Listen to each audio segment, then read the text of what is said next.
இன்றைக்கி பாருங்கள், சிம்பிளான உருளைக்கிழங்கு கிரேவி செய்கிறது எப்படின்னு பார்க்கலாம். சிம்பிளாக ஒரு 2 பேர் இருக்கீங்க, ஒருத்தர் உங்களுக்கு என்ன வேணுமோ ஈஸியாக செய்யணுன்னா, சீக்கிரமாக செய்யணுன்னா இதை செஞ்சு பாருங்கள்.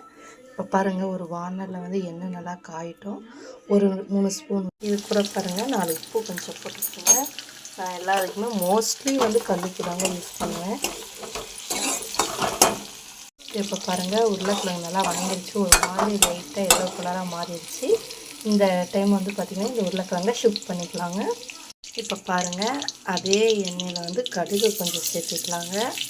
கடுகு பொரிய ஆரம்பிக்கிட்டோம். அந்த டைமில் சீரகம் 4 சேர்த்துக்கலாங்க. பாருங்கள், கடுகு சீரகம்லாம் பொரிஞ்சிச்சு. இந்த டைம் வந்து நம்ம வச்சுருக்க குழம்புத்தூள் கொஞ்சம் சேர்த்திக்கலாங்க. இது கூட பார்த்திங்கன்னா மஞ்சத்தூள் கொஞ்சம் சேர்த்திக்கலாம். சேர்த்துக்கிட்டு நல்லா வதக்கி விட்ருங்க. இது கருகிறதுக்கு முன்னாடி பார்த்திங்கன்னா நம்ம கட் பண்ணி வச்சுருக்க சின்ன வெங்காயம் சேர்த்திக்கலாங்க. சின்ன வெங்காயம் சேர்த்திக்கலாம். நான் வந்து பெரிய வெங்காயம் எடுத்துருக்கேங்க. அது உங்களுக்கு தேவையான அளவு போட்டுக்கோங்க. போட்டுக்கிட்டு இதை நல்லா பார்த்திங்கன்னா இப்படி வதக்கிடுங்க. இந்த மாதிரி வதக்கி விட்டுட்டு அதுக்கப்புறம் தக்காளி கொஞ்சம் சேர்த்துக்குங்க. நான் ஒரு தக்காளி எடுத்துருக்கேன். இதை நல்லா இப்படி வதக்கிட்டுருக்குங்க. இது கூடயே கொஞ்சம் கல்லுப்பு கொஞ்சம் சேர்த்துக்கலாங்க. நம்ம முன்ன கொஞ்சம் சேர்த்துருக்கோம், அதனால் பார்த்து சேர்த்துக்குங்க. பச்சடினா கூட கொஞ்சம் ஆட் பண்ணிக்கலாம். இந்த டைம் பாருங்கள், தேவையான அளவு தண்ணி கொஞ்சம் சேர்த்துக்குங்க. இது நல்லா கொதிக்கட்டும். இன்னும் கொஞ்சம் கூட ஆட் பண்ணிக்கலாங்க.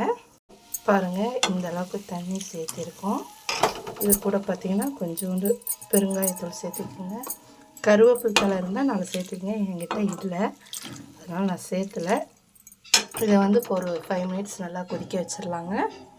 இப்போ பாருங்கள், இந்த அளவுக்கு கொதிக்கக்குள்ளே என்ன பண்ணுறோன்னா நம்ம வதக்கி வச்சுருக்க உருளைக்கிழங்கு இது கூடயே சேர்த்துக்கலாங்க. சேர்த்துக்கிட்டு நம்ம சிம்மில் வச்சு கொஞ்சம் மூடி வச்சிடலாங்க. நல்லா வேகட்டும்.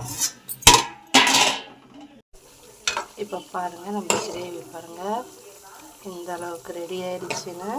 உங்களுக்கு வேணும்னா இன்னும் கொஞ்சம் கூட திக்காக விட்டுக்கலாம், இல்லை இந்த அளவுக்கே போதும்னாலும் விட்டுடலாம். இந்த மாதிரி செஞ்சுப்பேன். கிரேவி பாருங்கள் நல்லா கொஞ்சம் கெட்டியாகிடுச்சு. இந்த டைம் நம்ம ஆஃப் பண்ணிடலாங்க.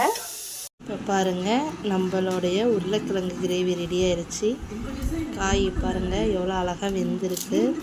இப்படி பிசைஞ்சு சாப்பிட்டிங்கன்னா அவ்வளோ அருமையாக இருக்குங்க. நீங்களும் ஒரு டைம் ட்ரை பண்ணி பாருங்கள். உங்களுக்கு பிடிச்சிருந்தா லைக் பண்ணுங்கள், ஷேர் பண்ணுங்கள், கமெண்ட் பண்ணுங்கள்.